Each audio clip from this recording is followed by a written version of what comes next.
Hello बच्चों। Hi student, welcome back to my class. देखिए, हम लोगों ने एक्सरसाइज 1.1 का 4 क्वेश्चन किया था। आई होप आप लोगों को अच्छे से समझ में आया हो। अगर नहीं समझ में आया हो तो आप लोग डाउट भेजिए बिना हिचकिचाए। अगला देखते हैं क्वेश्चन हम लोग 4 to 7 आपके नए बुक में यही है, 4 से 7 तक है क्वेश्चन। देखिए क्वेश्चन को समझते हैं कि check whether 6 to power n can end with the digit 0 for any natural number n। याद है तो हम लोग पहला क्लास जो हमने किया था फंडामेंटल थ्योरी ऑफ अर्थमेटिक, याद है ना? याद है ना? हाँ, तो फंडामेंटल थ्योरी ऑफ अर्थमेटिक में हमने देखा था कि किसी भी प्राइम नंबर का फैक्टराइजेशन जो होता है वो एक यूनिक होता है। आप ऑर्डर बदल सकते हैं लेकिन नंबर नहीं बदल सकते हैं। तो यहाँ क्वेश्चन कर रहा है कि चेक कीजिए कि क्या 6 के पावर n इंड कर सकता है 0 पर, डिजिट 0 पर कि नहीं, जहां n एक नेचुरल नंबर है, नेचुरल नंबर n। ठीक है, यानी कहने पहले समझते हैं सॉल्यूशन। देखिएगा, इसको समझाए थे हम। यानी कहना ये चाहता है कि 6 के पावर 1 हो, 6 के पावर 2 हो, 6 के पावर 3 हो, क्या यह कभी 0 पर इंड करने वाला है? तो देखिए, तो कभी 0 पर इंड नहीं करेगा, फिक्स है 6 से पर इंड करेगा। जब भी मारेगा तो छक्का ही मारेगा।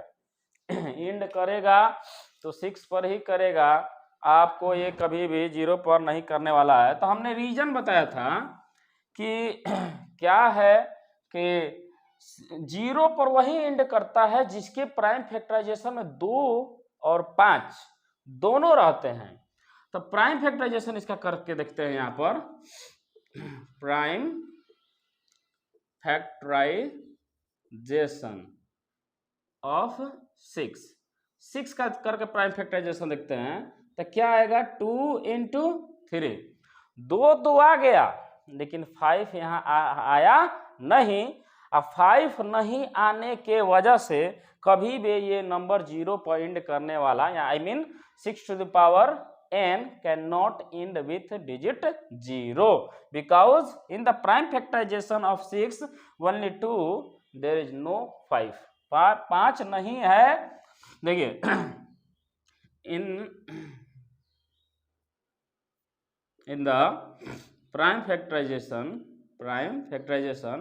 of 6 there only 2 is present। से केवल और केवल क्या मौजूद है, सिर्फ 2। And this factorization is unique. ये फैक्टराइजेशन प्राइम फैक्टराइजेशन आपका यूनिक है, आप बदल नहीं सकते हैं। अगर इसको 0 पर इंड होने वाला होता 0 पर इंड होने के लिए यह इसमें 2 और 5 का होना जरूरी है। आगे देखते हैं, टू एंड विथ 0 पर एंड करने के लिए, 0 पर एंड करने के लिए it must contain 2 multiply 5। so 6 to the power n can not end with digit 0।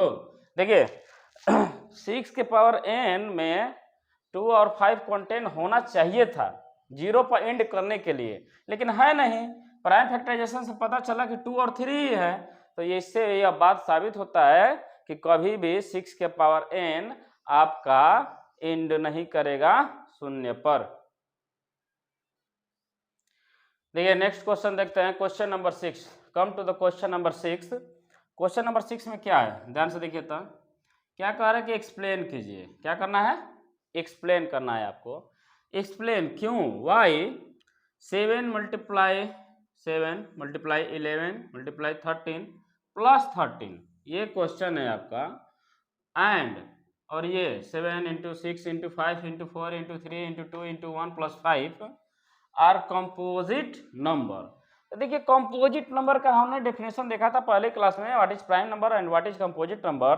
The composite number the number which has more than 2 factor, या ये कह सकते हैं the number which is divisible by 1 and itself. एक और स्वयं को छोड़कर अगर किसी से कट जाता है तो वह आपका कंपोजिट नंबर। तो पहला यहाँ देखते हैं, सॉल्यूशन में देखते हैं, यहाँ 2 क्वेश्चन हो गया। पहला 7 इंटू 11 इंटू 13 प्लस 13। ठीक है, ध्यान से देखिएगा। कंपोजिट कभी भी नाम को प्रूफ नहीं करते हैं हम लोग, उसको प्रॉपर्टी को प्रूफ करते हैं। मतलब कंपोजिट नंबर हमको शो करना है, इसका मतलब ये शो करना है कि यह नंबर एक से ज्यादा नंबर से डिविजिबल है, यानी कि इसके फैक्टर एक से ज्यादा हैं, या शो कर देना है यह अपने और एक और स्वयं को छोड़कर ये नंबर जो भी है वह नंबर 1 एंड इटसेल्फ, एक और स्वयं को छोड़कर, other than 1 and itself, divisible by any other number, किसी भी दूसरे नंबर से। देखिए एक बात यहाँ समझिएगा, अगर हम 2 इंटू 3 लिख दिए, 2 इंटू 3 कितना होगा हमको नहीं पता, आप समझ गए ना कितना होगा, जो भी होगा आप जान रहे हैं क्या आएगा। लेकिन वो जो भी वो नंबर आने वाला है, जो भी वो नंबर आएगा, क्या वह 2 से कटेगा कि नहीं, 2 से डिविजिबल होगा कि नहीं, क्या वो नंबर 3 से डिविजिबल होगा कि नहीं, ऑफ कोर्स होगा। 2 से डिविजिबल होगा 3 टाइम्स में, और 3 से डिविजिबल होगा 2 टाइम्स में। यानी कि जो भी वो नंबर आने वाला है, और दुनिया का हर नंबर 1 और इटसेल्फ, 1 एंड इटसेल्फ, उससे तो कटेगा ही, या वो नंबर उसके अलावा 2 से भी कट रहा है, 3 से भी कट रहा है, इसका मतलब कि वह एक प्राइम नंबर है, क्योंकि यह नंबर खुद और एक के अलावा किसी दूसरे नंबर से भी कट रहा है, या कह सकते हैं वो पता था कि वो नंबर 6 है, तो वह इस नंबर के फैक्टर 2 से अधिक हो गए, इसलिए वह एक नंबर कंपोजिट नंबर है। अगर हम कहीं लिख दें कि 5 इंटू 7, जो भी आएगा, जो भी आने वाला है, आपका नंबर मल्टीप्लाई करके जो भी आएगा वो पक्का 5 से भी कटेगा, वो पक्का 7 से भी कटेगा, यानी कि 1 एंड इटसेल्फ को छोड़कर हमने ऐसा नंबर था जिसका प्राइम फैक्टराइजेशन कर दिया, और प्राइम फैक्टराइजेशन एक कंपोजिट नंबर का ही होता है। ठीक है, प्राइम फैक्टराइजेशन एक कंपोजिट नंबर का। क्या ये बात, ये एग्जांपल आपको समझ में आया जो हम समझाना चाहते हैं? देखिए अब यहाँ आते हैं, कम टू द क्वेश्चन। देखिए ध्यान से देखिए, 7 मल्टीप्लाई 7 इंटू 11 इंटू 13 प्लस 13, क्या कुछ कॉमन है कि नहीं? कॉमन मतलब टर्म जो बांटे जाते हैं, टर्म्स, वह या तो प्लस द्वारा बांटे जाते हैं या माइनस द्वारा। तो प्लस के इधर इतना टर्म, प्लस के उधर एक, 2 ही टर्म है यहाँ पर। आप पोलिनोमियल में भी जानते होंगे टर्म को कैसे बांटा जाता है।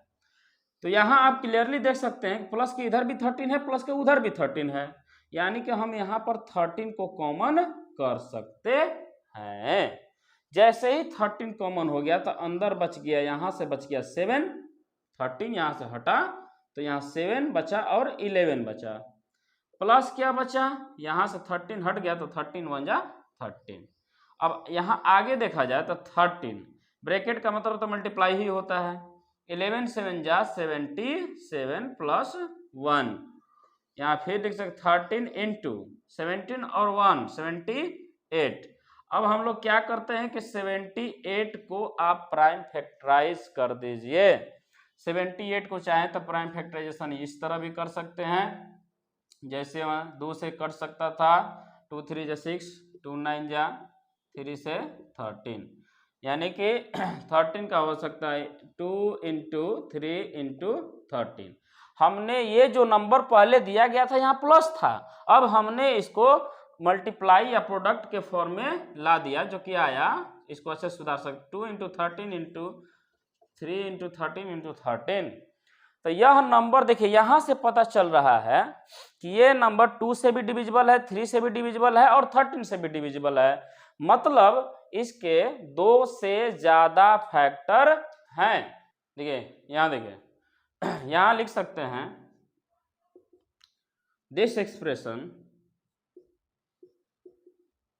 या लिख सकते हैं this number has 2 3 13 and 13 and 13 are 13, this number has 2 and 13 are factors, hence इसलिए hence it is a composite number, it is a composite number. यह देखिए आपका नेक्स्ट क्वेश्चन यही था, इसे भी प्रूफ करना है कि एक कंपोजिट नंबर है। तो दोनों तरफ देखिएगा तो क्या कॉमन है, 5 कॉमन है, तो 5 कॉमन कर लेते हैं। तो यहाँ से क्या बचेगा 7 6, 5 तो कॉमन ही हो चुका, 4 3 2 1 प्लस यहाँ 1। अब थोड़ा सा आपको मेहनत करना पड़ेगा, मल्टीप्लाई कर लीजिए इन लोगों को, 7 6 4 3 2 1, तो आएगा 1008 प्लस 1, 5 × 1009, ये आएगा ना। यानी कि यह एक्सप्रेशन क्या बता रहा है, दिस एक्सप्रेशन, ये भी लिख सकते हैं आप, this expression has 5 and 1009 as a factors, इसलिए ये hence it is a composite number, that's all. यहाँ कोई दिक्कत हो तो बताइए, बहुत आसान है, यहाँ कोई प्रॉब्लम होना नहीं चाहिए, आप इसको लिख सकते हैं अच्छे से।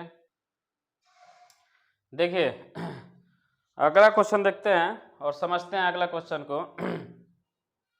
इतना बड़ा क्वेश्चन देखने में लग रहा है कितना बड़ा क्वेश्चन है, बाप रे बाप। Come to the point, there is a circular path, क्या बोला गया, there is a circular path, path कैसा है, सर्कुलर है, वृत्त के आकार का एक पाथ है, अराउंड अ स्पोर्ट फील्ड, एक खेल के मैदान में एक सर्कुलर पाथ है। सोनिया, यहाँ पर एक लड़की का नाम है Sonia, takes 18 minute to drive 1 round, Sonia को एक राउंड कंप्लीट करने में, सोनिया को एक राउंड कंप्लीट करने में लग रहा है कितना मिनट, 18 मिनट, किसका, फील्ड का। वाइल, जबकि रवि टेक्स 12 मिनट, जबकि रवि को सोनिया 18 मिनट लग रहा है, तो वहीं पर ये तेज बन रहा है, ये 12 मिनट में, वैसे भी लड़की है धीरे धीरे ही चलेगी, लड़की है 12 मिनट फॉर द सेम, उसी फील्ड को कवर करने के लिए जहां सोनिया 18 मिनट ले रही है, वहीं पर रवि 12 मिनट में ही कवर कर दे रहा है। बड़ी तेज हो रहा है, बड़ी तेज हो रही हो। They both start at the same point, दोनों को मान लेते हैं यहीं से, दोनों, सोनिया भी और यहीं से, बड़ा खुश हो रहा है, सोनिया भी और रवि भी, ठीक, दोनों एक ही पॉइंट से चलना स्टार्ट करते, सेम पॉइंट, एकदम एक समय पर, घड़ी का स्टॉप वॉच एकदम चालू, जैसे स्टॉप वॉच होता है ना, और जा भी रहे हैं सेम डायरेक्शन में, ये इधर ही आ रहा है तो वो भी इधर ही आ रहा है, ये नहीं कि एक इधर तो दूसरा इधर से टकरा जाएगा, ठीक है, सेम डायरेक्शन।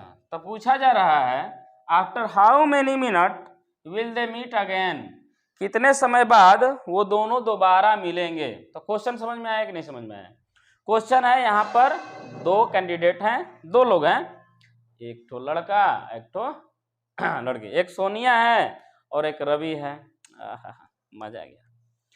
तो हुआ क्या कि रेस हो रहा है, तो सोनिया, देखा गया कि सोनिया एक चक्कर लगाने में 18 मिनट ले रही है, तो रवि थोड़ा तेज है, वही एक चक्कर लगा रहा है 12 मिनट में, इससे आगे निकल जा रहा है। बुड़बक, एक नंबर के बुड़बक, आराम से चलना चाहिए, हाल चाल लेते लेते तो थकान भी महसूस नहीं होता इसको, बुड़बक है एकदम।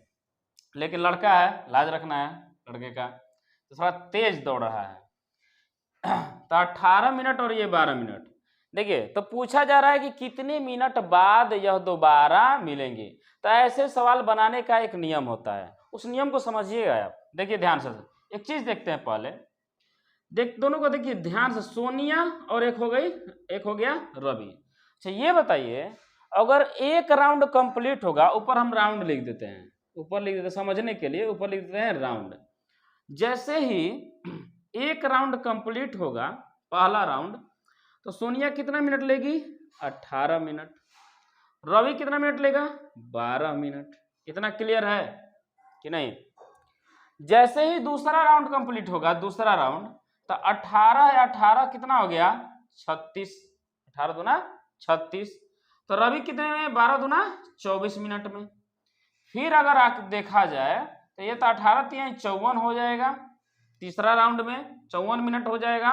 किसको? सोनिया को। और रवि 12 तिहाई 36।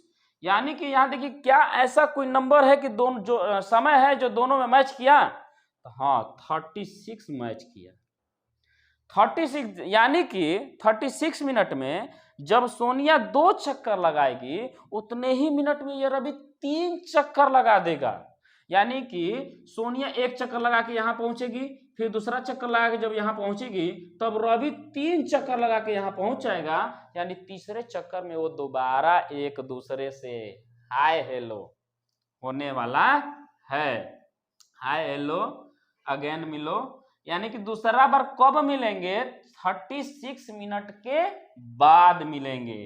अब अगर देखा जाए एक खास चीज कि 18 और 12 का 36 से रिलेशन, तो 36 इज द, समझ रहे हैं क्या होगा 36? नहीं समझ रहे हैं? 36 is the LCM of 18 and 12। 18 और 12 का एलसीएम होगा 36। देखिए, तो यानी कि आंसर होगा एलसीएम कब मिलेंगे? एलसीएम निकाल लेते हैं। एलसीएम ऑफ 18 एंड 12 आप जैसे मन वैसे निकाल सकते हैं। 18 का आप प्राइम फैक्टराइजेशन कर सकते हैं, 2 से 3, 3 से 3। 12 का कर सकते हैं आप 2 से 6, 2 से 3। ये ना, देखिए तो थोड़ा सा मिटाते हैं, जगह नहीं है यहाँ पर, ऊपर मिटाते हैं। देखिए, तो 18 का प्राइम फैक्टराइजेशन इतना, मैच क्या किया? दोनों में 2 मैच किया। एलसीएम निकाल लेते हैं 18 और 12 का। दोनों में मैच किया 2, दोनों में मैच कर रहा है 3। ये 3 मैच नहीं किया, उसको भी लिखेंगे। 2 मैच नहीं किया, उसको भी लिखेंगे। तो एलसीएम क्या आ गया? 2 3 6, 6 3 18, दूना 36। यानी कि यहाँ आंसर हुआ हमारा, they will meet again after 36 minute. ये वह कब मिलेंगे? 36 मिनट के बाद दोबारा अपने स्टार्टिंग पॉइंट पर मिलने वाले हैं। फिर हाय हेलो होगा।